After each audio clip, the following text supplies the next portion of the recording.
I think that enduring something and building up that ability to endure things, that's also a very important mechanism that you could apply to everyday life. Like that, the mechanism of understanding how to endure.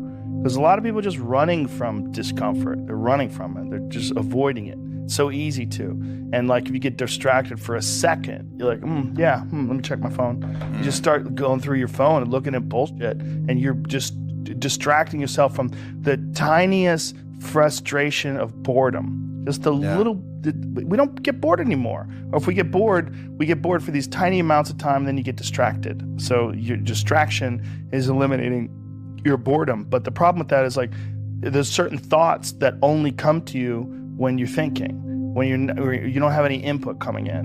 When we're constantly looking at our phones, the only input you're getting is input from other people. And sometimes that's good. Sometimes you get good stuff out of that. But it's like a diet of only fruit. You know, like, hey, motherfucker, you need some protein. Yeah. Like you need to get some other things in your diet. You know, and I think having discomfort in your diet, like having it as a regular part of your life, it minimizes the amount of other kinds of bullshit. And I think that insanity and greatness are next door neighbors, and they borrow each other's sugar.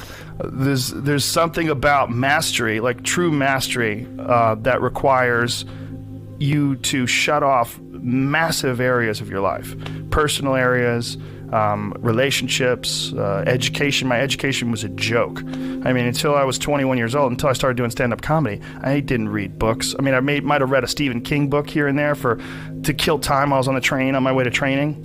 But there was no desire to educate myself. If I was educating myself, it was maybe reading the Book of Five Rings to learn better strategy, to be a better fighter.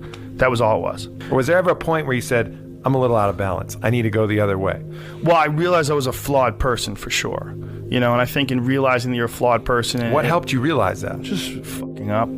Just being an idiot. You know, realizing, girls would get mad at me, or maybe guys would get mad at me. Whatever it was, I realized that I had flaws, you know. I knew that I was...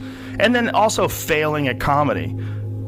One of the hardest things to do is to go from being really great at something to sucking at something. And that something that you suck at is now your path. You know, and that's what I found myself in comedy.